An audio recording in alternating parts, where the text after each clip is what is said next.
What's up, Browns fans? Welcome back to a special live edition of the Dawgs podcast.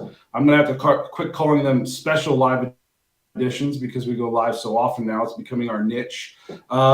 Today, I'm coming to you live from Charlie Harper's house. There's the grand piano. I got this nice, beautiful background. Where we're using a new streaming thing tonight. So if you notice any technical difficulties or anything like that, cut us some slack. We're trying some new things, trying to go bigger. We appreciate everybody coming here, joining us for this live. We have a bunch of voicemails that you guys sent us in, and we're not going to play any of them tonight because we don't know how to do it yet on this new streaming platform. But once we get that figured out, we will hopefully play them for you next week.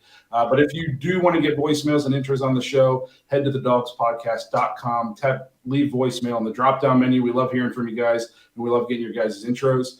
Today, we're going to get Justin and John's thoughts on the Ravens game. You know a little bit about what Josh and I were thinking from our live on Bleacher Report immediately after the game, but we haven't got to hear from John and Justin yet. And then we're also just going to kind of talk on where we're at as a team right now after 4 weeks heading into the bye, what we've liked, what we haven't liked. A lot of noise going on around the Browns this week. So we're just going to kind of break down the first quarter of the season and just kind of get into it with you guys. Before we do, though, I want to remind you guys to check us out on Facebook, Instagram, Twitter, and TikTok. If you're watching right now on YouTube and you haven't subscribed yet, please do so. Make sure you tap the notification bell so you never miss any new content. As I said, we're going live all the time now. You never want to miss out on any of the lives, so make sure that bell's tapped. If you prefer to just listen to the show, you can find us on Apple, Spotify, and Google. And lastly, if you're looking for more Dawgs content, you know where to go. Jointhedawgs.com, become an official Dog Pack member on the Patreon page. You get extra episode every week, access to the private Discord. We give away prizes every month. There's fantasy football with us. Just a ton of fun for everybody involved. Browns fans from literally all over the world, from California to Scotland. This thing's global, and it's just a ton of fun to hang out with people. We got Browns backers, presidents in there. We got astrophysicists in Scotland. I don't know if that's what he does, but in my head, that's what he does because he has some really important sounding job. So just a lot of cool people in there, and we're all Browns fans. So if you're interested in hanging out with people like that and you want to get to know the Dogs better, head to jointhedawgs.com, become an official Dog Pack member. So we're letting this thing fill up. I have the world's worst computer, so I don't even have the YouTube stream pulled up for this. So I'm just going to kind of go on instinct and think that there's a bunch of people in here, probably in the millions by now. So we'll go ahead and just dive headfirst into this episode. I want to get, before we even start the episode, I want to get Justin and John's thoughts, but I saw something that I kind of wanted to kick off the episode with, and that just kind of, to me, it kind of speaks volumes for where we're at as Browns fandom this week, because in my opinion, everybody just needs to chill out. I saw this tweet earlier and it made me laugh really hard. It said the Browns could win the Super Bowl and there'd be people worried we didn't play well enough and we were going to lose the parade. And that to me was like the truest thing I've ever heard about Browns fans. So let's just all take a collective breath. Like we're 2-2. So Justin, John, I want to get your guys' thoughts. Justin, I know you had some stuff and you wanted to kick off the episode, so I'm just going to toss it to you. Give us what you're thinking about the Browns and the game and anything else on your mind. All right, I just want to start it off real quick. So let's just talk about the Watson starting thing. I'm up at the game, I'm tailgating, I get a notification, hey, Watson's out, he threw. He's a no-go. We're not going. So I'm sitting there. I'm wondering, man, is this a more serious injury? What's going on? As the day went on and more news came out, I'm seeing, hey, he was medically cleared, but, he decided not to go. And all I'm seeing this week is just Browns fans. Oh, Deshaun Watson, he doesn't believe in this. He's not bought into Cleveland. Oh, blah, blah, blah. Can I please just say one time, this is a guy that had a torn ACL and he played through it. It's a guy that has a crazy pain tolerance that has just played through numerous injuries. So for me, he literally was driven to a game because he couldn't get on the plane. So when I read stuff like that, I went, all right, well, let's just take a minute and think about things. maybe he went out there, and this is just my personal opinion. I could be way off on this. I think he went out there, he threw, and he said, you know what? I don't have it. Something doesn't feel right. Maybe I'm going to be a liability, and I'm going to not be able to carry out the game plan. And he took a step back because he thought about the team first. I don't think, and maybe he thought about himself also. I mean, it's also his future. It's just one game. So for Brown, go ahead, Josh. Well, I just want to just cut in real quick, and because I saw the Andrew Berry press conference today and kind of his comments on the situation, and he said that like him, Stefanski, the trainers, like they came there Sunday with Deshaun, they went out and threw the ball, and they said it was clear to them right away that he cannot drive the ball down the field. So it was not like I think it did, like you said, get blown out of proportion. It was not a Deshaun Watson saying, yeah, I don't think I can go. I mean, it was a collective. Everybody just kind of looked at each other and said, yeah, this isn't going to work today. Yeah. Okay. So, and that's fine. And I get that. And I'm trust me, I'm okay. I'm fine with him sitting out. Honestly, I think that it's good for him. Honestly, I get one of the Cleveland Browns radio shows, we were talking about this, and they're like, he was medically cleared to play.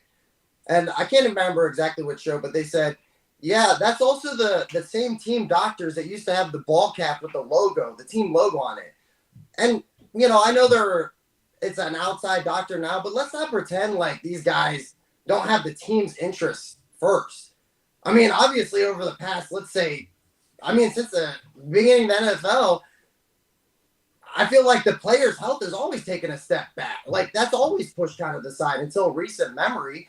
So for me, I'm fine with it. One of my issues with it though is I just go, why in the press conference did we not go, hey, a decision was made, he couldn't go, it didn't look right, he wasn't comfortable, he wasn't feeling okay with it.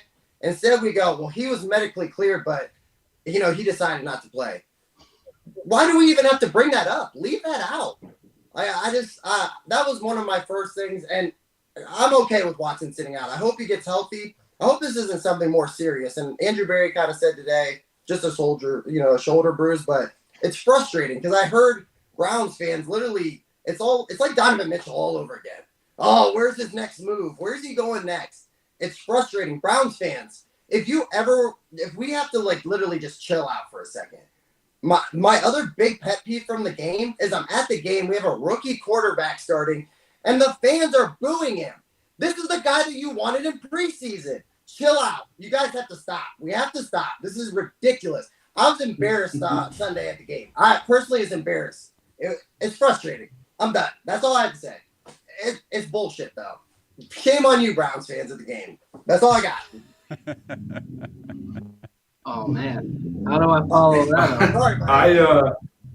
I completely agree with everything you're saying. We're the same fan base that just crucified our last quarterback for playing injured and not playing well. Right.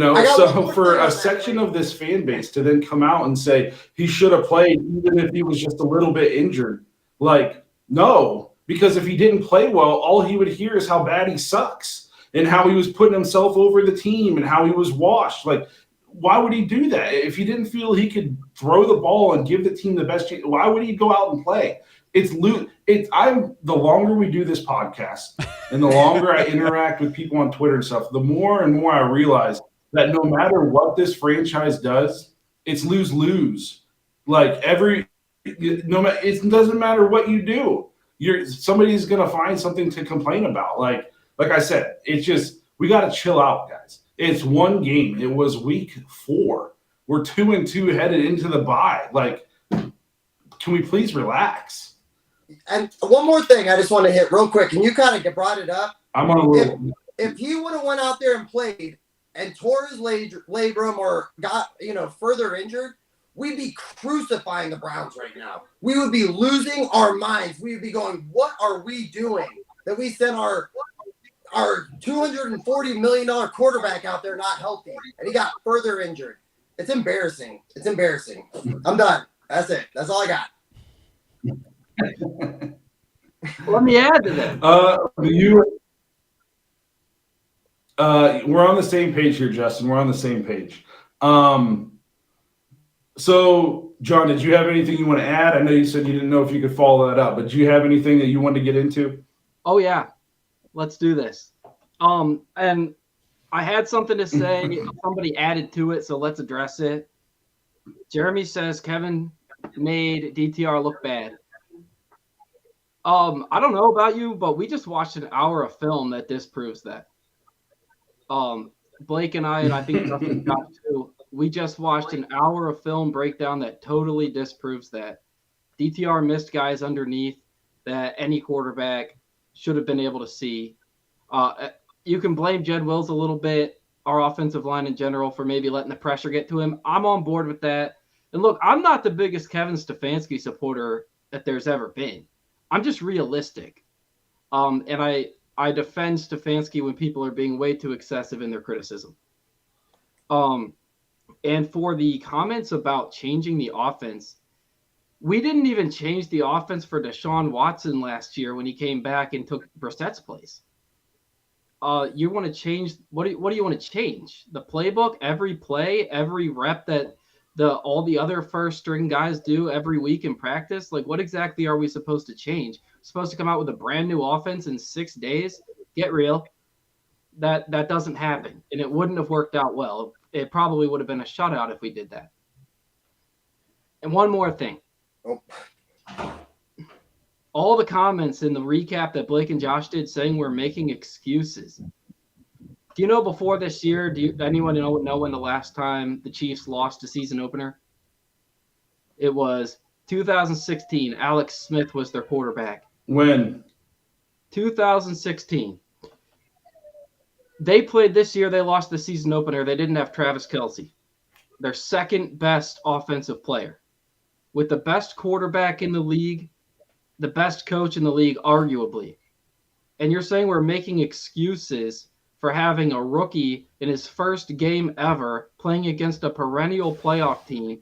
Nick Chubb's out. Nick Chubb and Deshaun Watson are 90% of our offense. And you add Posick into that, that's another 2 or 3% right there.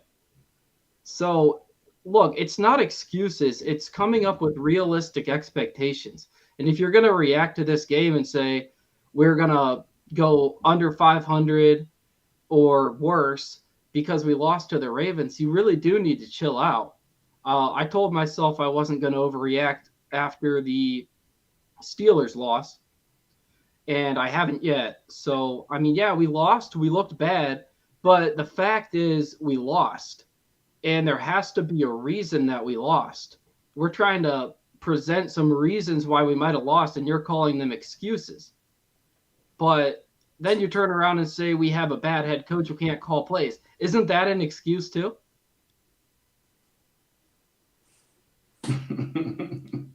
So, anybody want to add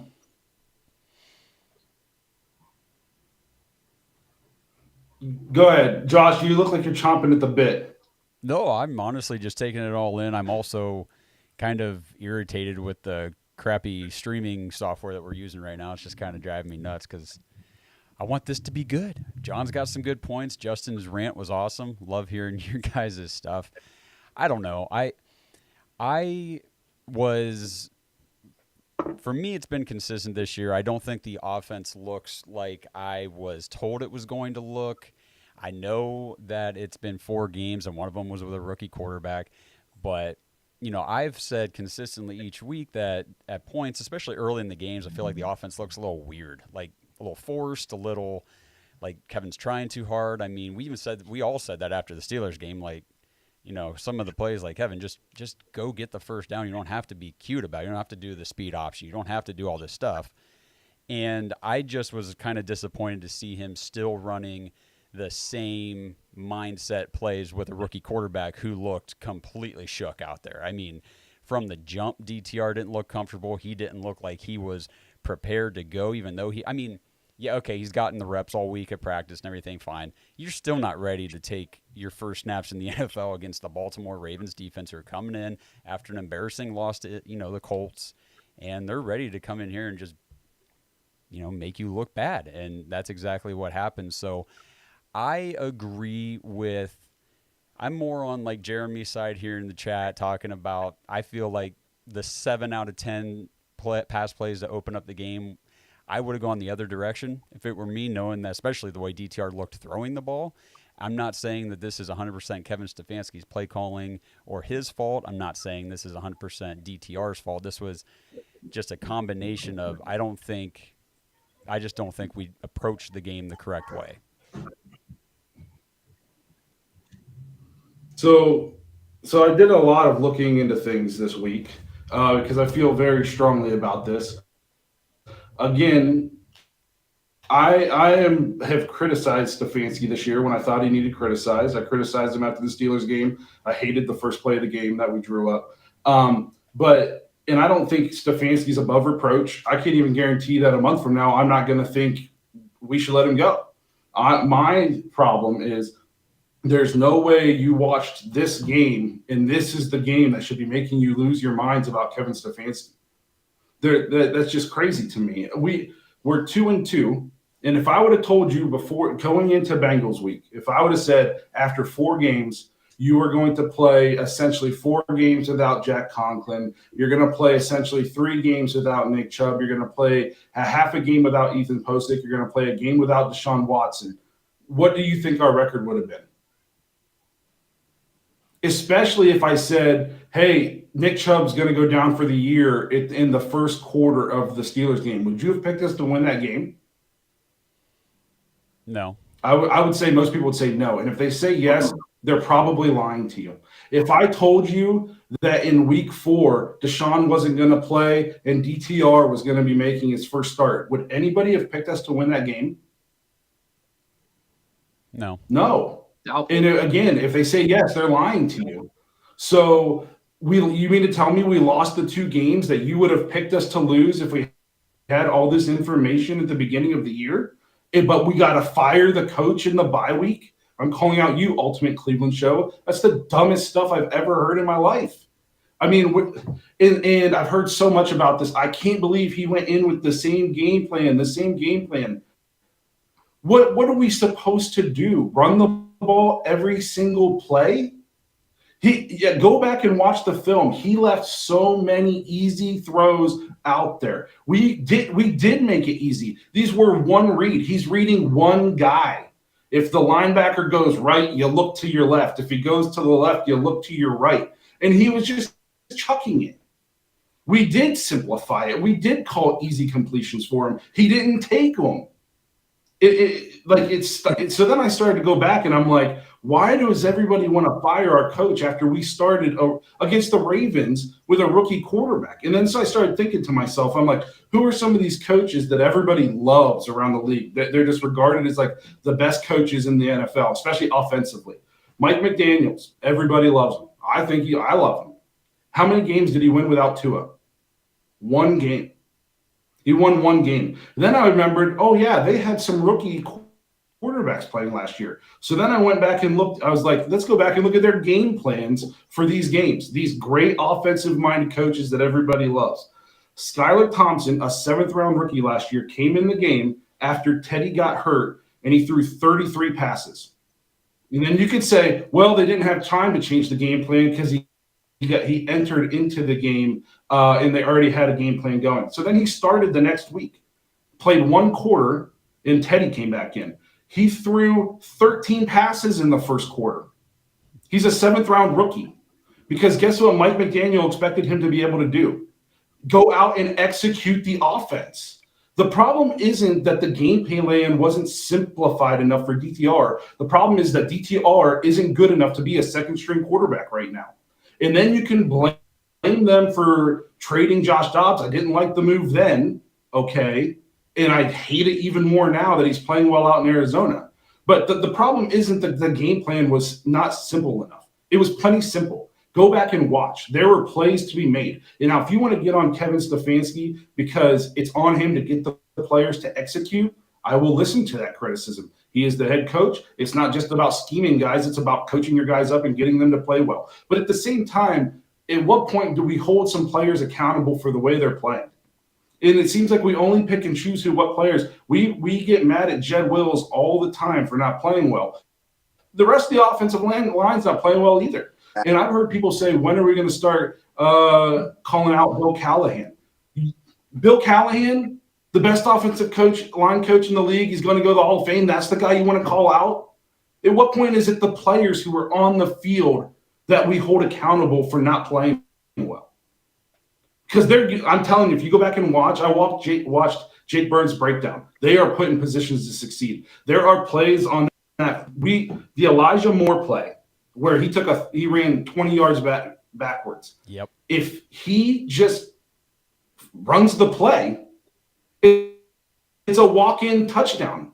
He's not even down in two-hand tap. If he just runs the play correctly, it was blocked up. All he had to do was make one cut up the field, and he walks in for a touchdown. But people are going to say Stefanski shouldn't have called a sweep with Elijah Moore. In the preseason, we couldn't get enough Elijah Moore. Get him the ball any way you can. He's our Deebo Samuel, blah, blah, blah. And then we do it, and we're going to yell at Kevin for it? It's ignorant. The Harrison Bryant 3rd and 1, where he takes the snap, it's a touchdown if Ethan Posick can block.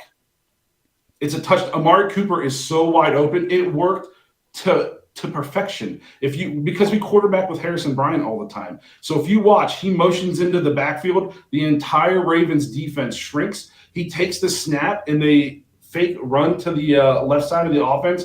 The entire Ravens defense bites. They're almost like 10 of their guys are within 5 yards of the line of scrimmage. Mark Cooper's got his guy beat by 3 yards, and DTR can't step into the throw because Posick just lets his guy go. It was a perfect play call. Perfect play call. It's just there's so many things. And then another thing, I heard he didn't play to DTR's strengths. He didn't run the ball enough with him. You're going to run the ball with your 160-pound quarterback when he's – so what? So you can get him hurt in the first quarter? If we would have came out here and ran a ton of read option with DTR and he didn't even make it out of the first quarter, again, people would be saying, Kevin's getting our guy killed. What are you doing? He weighs 170 pounds. We have to think a little bit. We don't just play in a vacuum. There's context to everything. It's wild to me. Kyle Shanahan. Guess what his win-loss record is before pre-Brock Purdy. Okay, so when he had Jimmy G as his starter, guess what his record was without Jimmy G? It was 8-27. Were people screaming to fire Kyle Shanahan after every game that CJ Beathard or Nick Mullins lost? Was he not simplifying the game plan enough for CJ Beathard or Nick Mullins? No, like we have, again, I'm not saying Kevin is above reproach. I'm not saying we can't criticize some things about Kevin. I'm saying for you to watch this game and this is the game that the sky is falling and the season is over and we don't know what we're doing and he doesn't know how, that's just so ignorant. We are just so addicted to drama as a Browns fan base. It's disgusting and annoying. Like, and I was one of them too after the Steelers game. I was distraught. But, like, we have to just realize it's a 17-game-long season, okay? It's not a 4-week-long season. The Miami Dolphins put up 70 points last week. They were the cream of the crop. They just lost by 30 and only scored 20 points. It is a week-to-week league. And they had Tua. They had Tyreek. They got Waddle back. They had Mostert. They had, however you say his name, Devin Akane or Akane or whatever you say. H-A-N. And they put up 20 points. H-A-N. You know what I mean? Like, it's just like, guys, we have to put things in context with Kevin Stefanski's offense. The Browns are 5th in the league in the lowest drives, being a three and out behind it's Bills, Cardinals, Texans, Cowboys, Browns. So in terms, we go out 3 and out, the 5th least amount in the league. The play calling, could he be better situationally at times? Yes. But we got to chill out. This dude had a game. We all agreed in week 1 that guys were running around wide open. You're right. We remember talking about that correctly. Mm-hmm. It was just a rainstorm. And then in week 2, you lose Nick Chubb on the 3rd drive. Completely deflates the team. Okay, I don't want to make an excuse, but that's pretty deflating. Okay, week 3, we have Deshaun. Offense has opened up. Good weather. We drop bombs. We scored 27 points, it should have been 34, but it was a BS call that stopped a touchdown. And then week 4, we don't have our quarterback. Like, can we just chill out? Like, this guy is coached. He had Baker Mayfield, and don't come and talk to me about how well Baker's playing this year. It's fraudulent as normal. He's playing really well against bad teams. Let's see how he does in his tough games this year. And then he coached 11 games with Jacoby Brissett, a backup quarterback.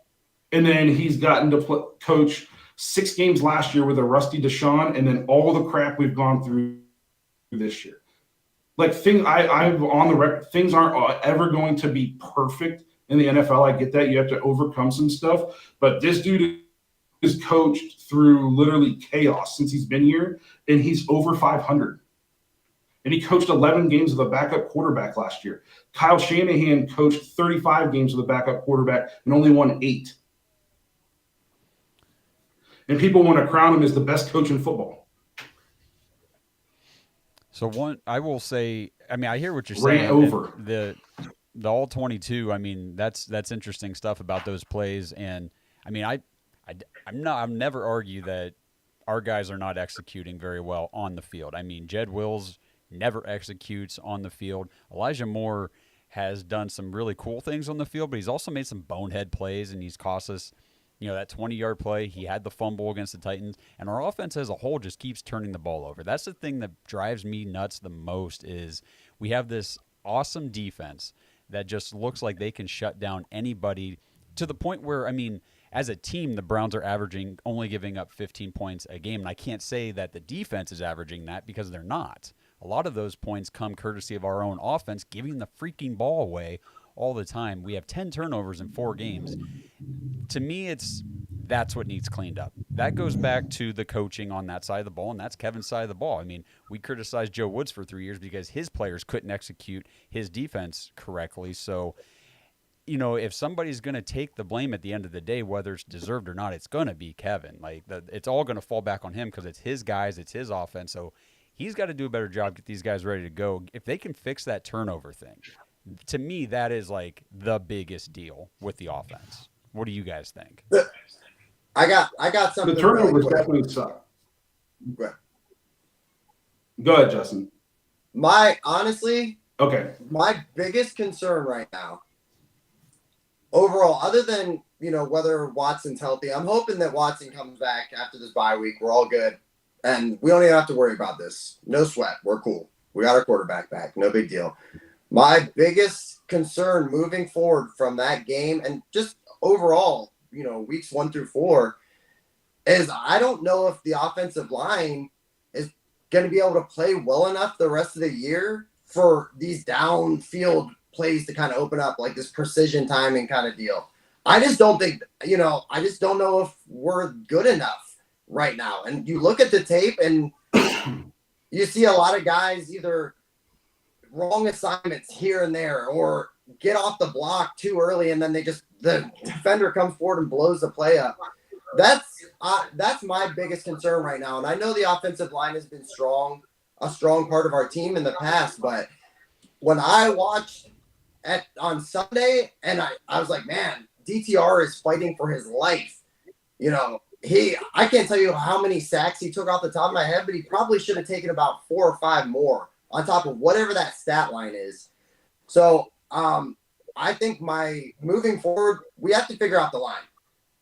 The line has to be figured out. And I know it's whether it's coaching or effort, or guys are not in where they're supposed to be. So that's my big thing moving forward. I think we need to address that.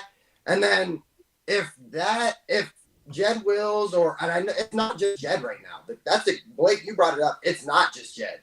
You had guys that were, Wyatt's kind of looks a little lost out there. Even Posick there was a play, me and Blake were talking about it.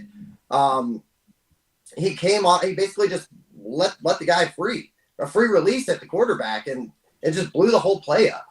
So I don't know if my thing is right now that offensive line is not good enough to do what we want to do. Whether that's Kevin's offense, whatever, we got to figure that out. We have to figure that out. If not, Watson, we're going to end up. So, So my pushback on that a little bit will be, and it's again, I say they're not playing. I also agree they're not playing well enough right now. Nick Chubb made a lot of people look a lot better than what they were apparently. But two, this is why it's so important for Deshaun to be healthy. Is we got him to make up for deficiencies like that. So like that's why if Deshaun would have played in Week 4 against the Ravens and we still only scored 3 points, then I would understand like the uproar. Okay. But we signed Deshaun to be able to like, oh, the offensive line blew a play here. Well, Deshaun's a difference maker. He can overcome that. You saw it in the Titans game. We didn't block well in the Titans game. We should have been 34 points because Deshaun broke so many sacks. He broke so many tackles, made so many guys miss. Like he is the guy who's going to help in that area. So having Deshaun healthy is going to help mask a lot of those problems. At least it should if he's playing well. No, and I agree with that. Because if you're paying your quarterback $230 million, we're not going to have studs like all over the field. You know what I mean? Like he's going to have to overcome some deficiencies on the team somewhere because that's what he's getting paid to do. He's being paid to be the equalizer, the overcomer. But that's again why I don't understand the uproar from the Ravens game. In the last 4 years, what did the Browns lean on? It was Nick Chubb. Well, we didn't have him. Okay, so we got our brand new franchise quarterback. Oh, well, he didn't play. Well, how many identities do you expect a team to have? There's only so many things. You know what I mean? Like, what are we hang our hat on the run game? Oh, well, we don't have Nick Chubb. Oh, we're going to hang our game on our quarterback helping us out. Oh, he's not playing. There's only so many things well, then we should have. I heard like Ken Carman. We should have just ran it 50 times in a row. No, we shouldn't have because guess what? First of all, that would irritate the rest of the guys in the locker room because they'd be like, what are we even doing here? Two, like this guy's getting paid too. He should be able to throw some passes. Two, then you would have complained that Kevin didn't give DTR the opportunity to go out and play and show what he could do and give him a chance to go win the game. And this is the NFL. I don't care that we lost 28-3. I don't care if we lose 28-27. It's not style points. It's on to the next week. Who cares? A loss is a loss. Win next week. The Ravens just lost to the Colts backup quarterback. They weren't losing their minds. Well, this is 1 week. We're going to go win the next week. Like we got to change our mind and our outset and our outlook on it. Like it's a marathon, not a sprint. So I wanted to go back to the turnovers thing. It's obviously an issue for the offense, the turnovers. I would say, though, we had 10 turnovers on the season. 3 of those are picks by the backup quarterback. Obviously, you can't just like cherry pick and throw them away, but in his first start, he had 3 picks against the Ravens. So, and then Elijah Moore, I know for a fact he has a fumble where he got stripped in the Titans game. 40% of our turnovers, that's 40% of them. 3 picks by a rookie quarterback, and then Elijah Moore getting stripped. That's not scheme. That's literally just Elijah Moore just not holding on to the football. You know what I mean? Like I'm sure he gets coached to hold on to the football. So I think watching the breakdown, I felt more encouraged because everything that people are freaking out about is so fixable. It's so fixed. It's not because it's a lack of talent and the coach doesn't know what he's doing. He's calling plays that if we block it right, they're there. He's calling plays that if the quarterback makes the right read, it's there. So it's all fixable. Now, if 6 weeks from now it's not fixed, then we can get on Kevin about how he's not being a good enough head coach. And I will be like, okay, he's got to coach these guys up. But to just say his offense sucks, he doesn't know what he's doing, he should have had a completely new game plan an hour before the game started, like it's unrealistic. I went back at some other things. In CJ Beathard's first game as a rookie, he threw 36 passes in 3 quarters.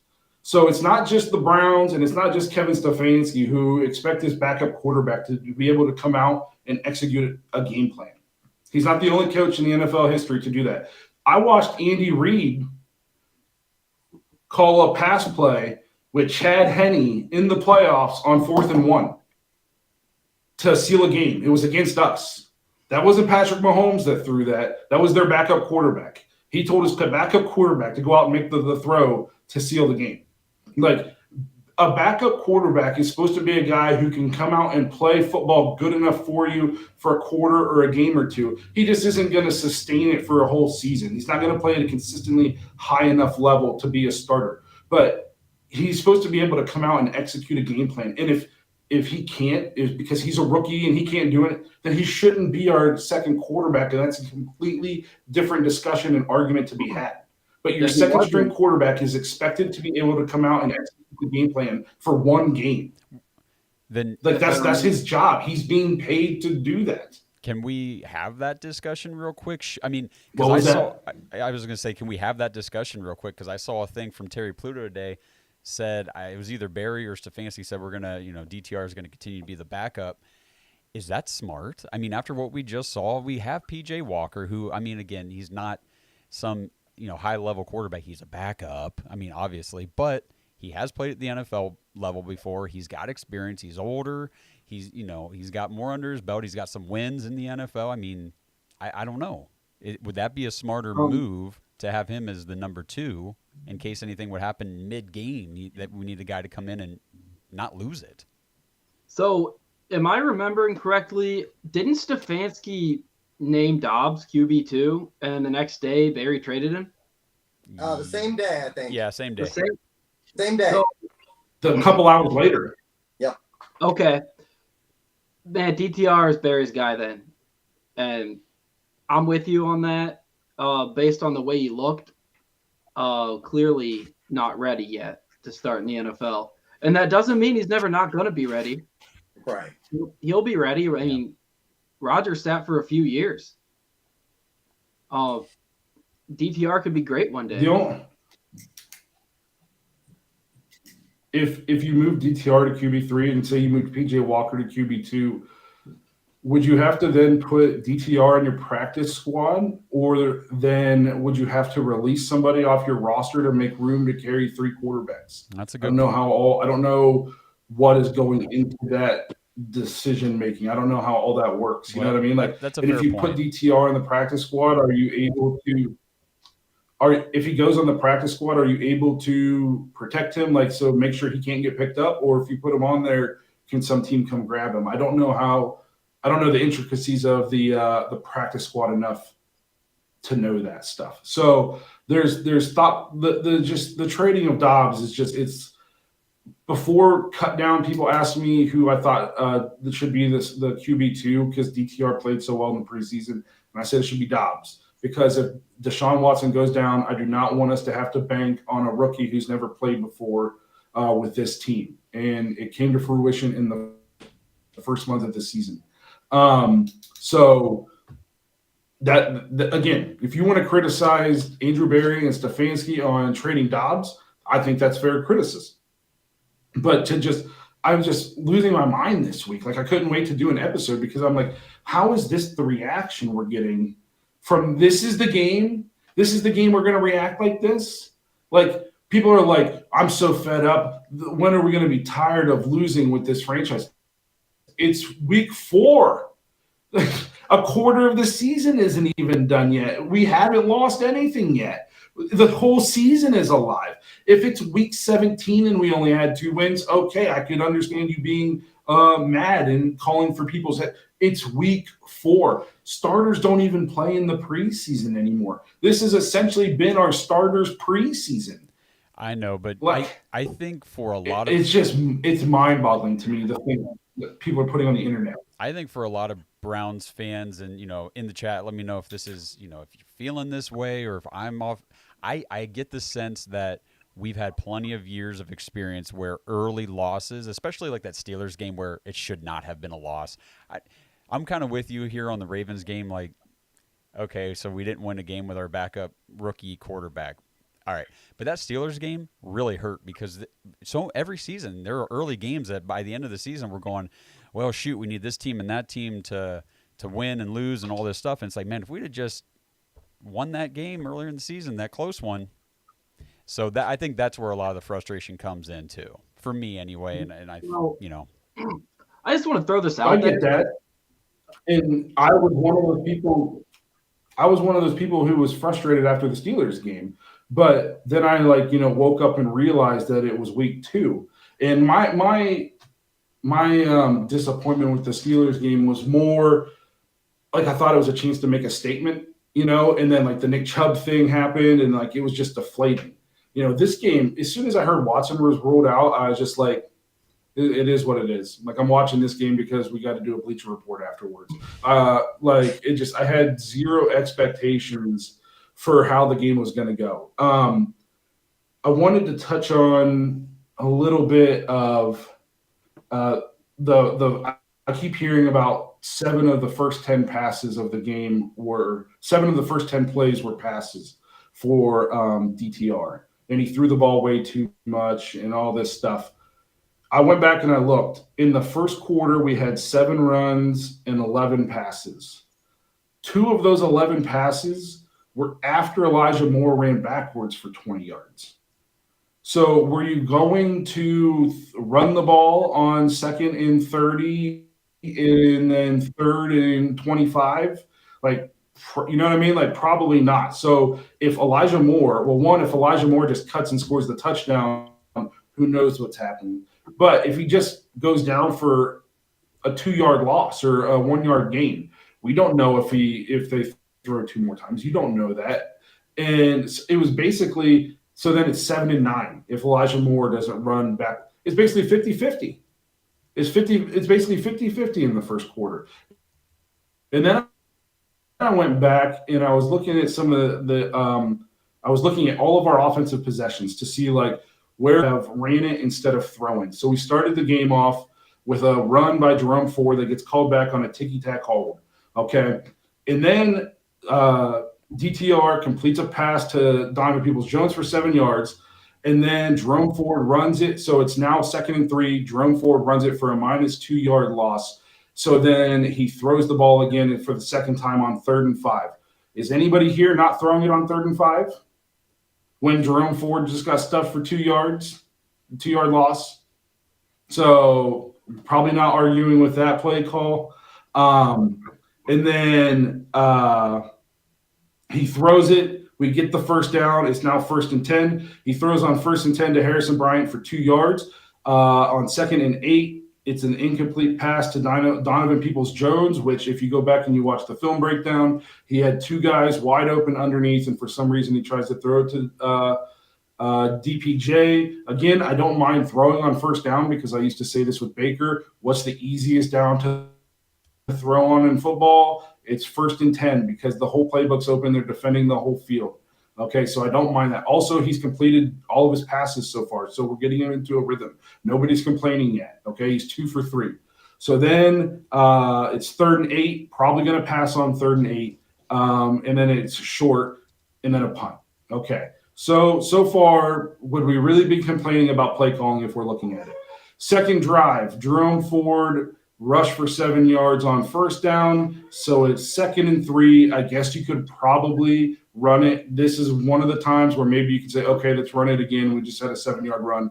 We threw it, incomplete pass to Amari Cooper. And then on 3rd and 3, that's when it's picked. Again, he had another guy underneath open. I don't know where he was going with the ball. But you see what I'm talking about here.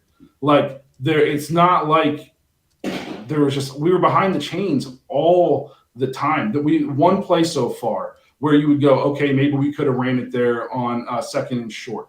Our field goal drive. Kareem Hunt run, Kareem Hunt run, Kareem Hunt run. 2nd and 8 is his first pass on this drive after 4 straight runs. 2 yards for 7 yards. It's now 3rd and 1. We do the trick play that should have been a touchdown, but Hosek didn't block. It is now so that's a pass. It's now 1st and 10. It worked. Should have been a touchdown. Elijah Moore, left end, -20 yards. We know what happens after that. Then it's 2 straight passes and a field goal. So please, everybody out there, tell me in the actual game script and in the flow of the game and with context, where were all these plays he should have been running it? I showed you maybe one play where he maybe could have ran it instead of throwing it. Like we can't just look at numbers and things in a vacuum. Like you have to go back and look at context and game flow and where you're at on the field and chains. Like I showed you one play where I would have said, okay, we just had a 7-yard run. Maybe let's try to run on 2nd down here again. like other than that, explain to me where we should have just been running the ball all the time? Okay, so And somebody else can talk now. I've been talking for a while. well, unless Your lag is killing me, dude. I don't know if you guys had anything you wanted to throw in on what Blake said. I was going to just shift gears real quick since we're kind of got like 10, 15 minutes left here to really hash a couple more things out. But as far as our defense, so I know, Blake, you don't have the chat pulled up, but there's a lot of course, our favorite Ravens fans that love the Browns. They love this podcast. Go Browns. They're in here telling us that, the Ravens just completely destroyed the Browns defense. Our defense is garbage, blah, blah, blah. And I'm like, our defense is still ranked first in the league, even after that game. Second of all, 14 of those points came immediately after turnovers by our offense on short fields. One was from 10 yards out. So congrats, I guess, on beating our defense there. I feel like our defense, for being on the field essentially the entire first half, I wasn't too discouraged by the defense. What do you guys think? Okay, I'll start this. I 100% agree. If you ever played a sport, which I think most of us played at least one, you don't perform at your best when you've just exerted maximum effort. And some of the people in the comments, I'm guessing you haven't played a sport, but that's kind of how it goes. Whether you run, you lift, you play football, anything you do at all, if you exert maximum force, you physically can't exert the same level of output until you recover, and it takes longer than some of the offensive drives that the Browns were putting out there. So I'm not taking anything away from the Ravens, though. They did outplay our defense. Our defense did give up points. Our offense gave them, I think, first and goal, and they scored. And our special teams gave up a 50-yard return, and I can't remember if it got called back or not. But our defense was not placed in a position to really succeed. But that's more of an issue where, like, I'll admit the Ravens played very well. I'm not taking anything away from the Ravens offense. I mean, just to interject real quick. Go ahead, Justin. For weeks, this defense has been pretty much unstoppable. I mean, they've been very, very good. You just kind of saw them match up with Baltimore, they're electric. I don't know why Baltimore fans are in here saying that we trash their team. All I've said for 3 years now is Lamar Jackson is electric with the ball. He can do a lot of things. Might not be a great passer all the time. I know the passer rating's up, completion's up. It is what it is. But they're a very, very tough team to lock down on defense. For the most part, I thought our defense did good. We had some bend and not break moments, but when you give them the ball in the red zone and Lamar can just run it straight in, and I've watched that play on the All-22, we made some big mistakes as far as even on that play, the defense. So, I'm getting some feedback. Hold on. Yeah. But I'm getting it too. Yeah, I just I thought that there was moments, but it wasn't their best game. It wasn't. And at the end of the day, like we said, we can move forward with this. This isn't like a complete, like, devastating, we're done, the season's over. I'm very fine with just moving forward. I've always been the optimist. I think of a lot of groups of friends that I've been in as far as Browns fans. I keep coming back for more. I love this team. I love this city. I love everything about Cleveland. This is one of the best starts that we've had in years. We just have to reset. I'm excited, and I could be completely off here because we might get absolutely just walked out of the stadium when we play the 49ers. But for me, that's a measuring stick game. If we really, really believe that we're a great team and that we can show up and perform and be a Super Bowl team one day, and these are the foundational steps moving forward, this is a great matchup. That's a very good damn team. That's probably the best team in the NFL right now. I don't know if that's agreed on, but they have a lot of things going for them. And I'm excited for that game. I don't think we should be just saying, oh, that's automatically a loss. I had a 49ers fan tell me today, oh, hey, that's a bye week for us. And I was like, God, I can't wait. I can't wait for that game. That's all I'm saying.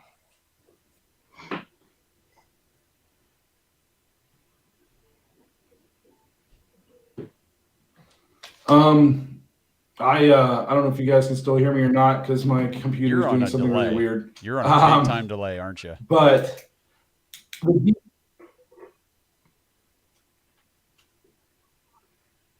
yeah, like I don't know. This shit sucks. We won't use this one again.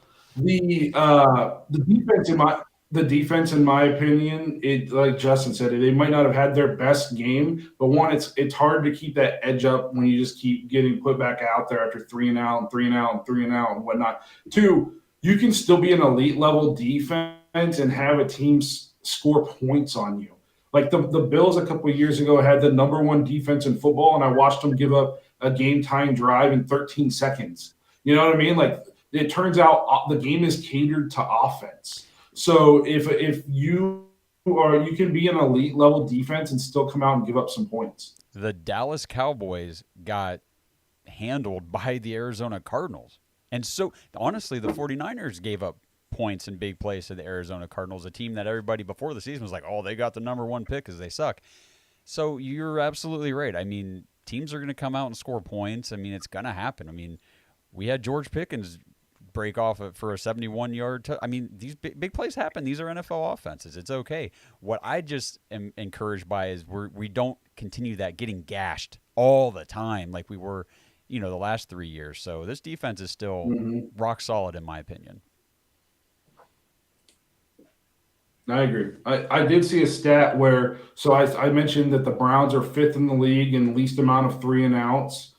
The 3 of the 4 worst teams in football are teams that the Browns have played because we forced so many 3 and outs those first 3 games. Titans, Bengals, and Steelers are 3 of the last 4 in terms of how many times they go 3 and out. So you could look at it one of two ways. You could say the Browns defense is so good they forced 3 teams to be at the bottom of the league, or you could say the Browns have played 3 terrible offenses and that's why their defense looks so good. I think again, the jury could still be out because it's only week 4 and there's a whole lot of season left to play.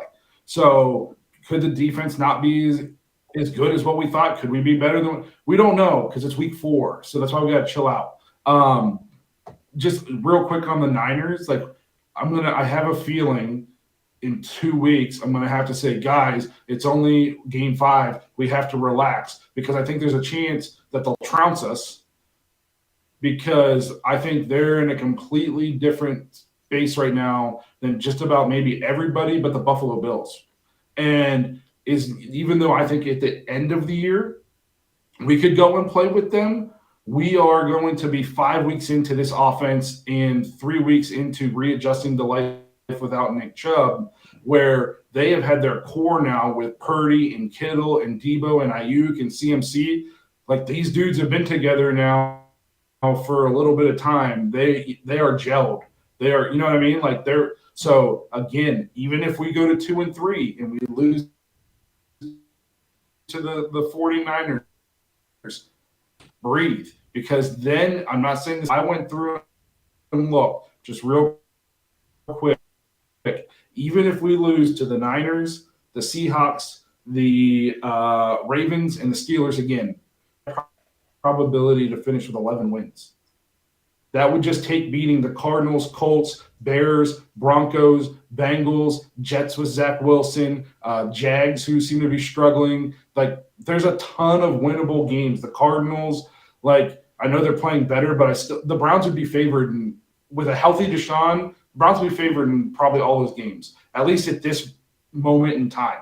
We'll see how the season goes. So just relax, guys. I don't care what our record is in week 4. I literally don't care what our record – as long as it's not 0-4, I don't care what our record is in week 4. There is still a whole season of football left. We can still finish with double-digit wins. Just make the playoffs. Just make the playoffs. And then anything can happen. So I had to get on here and tell people to chill out because it's driving me freaking nuts. Mission accomplished, I think. I think we're about the hour. It's really hard to tell what's going on. I don't have YouTube pulled up. I think I'm on a delay. Like, I don't know what's going on. Well, I'm just kind of like talking to myself in this room. But for all I know, we're not even live anymore.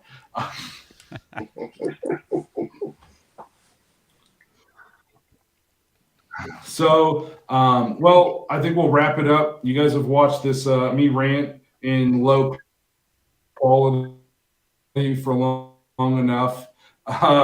We appreciate you guys being here. Let's just take chill pills. We got a good bye week to get healthy, get things right, get some things corrected. We appreciate you guys being here. I think we might have a cool guest coming up sometime, maybe 2 cool guests coming up sometime in the bye week if we can work it out. So make sure you guys tune in over the course of the next 2 weeks before this Niners game. Check out what we're putting out. Again, make sure you have the notification bell tapped so you don't miss any of the new content that we're putting out. Again, we appreciate you guys being here. And until we see you guys next time, let's just relax.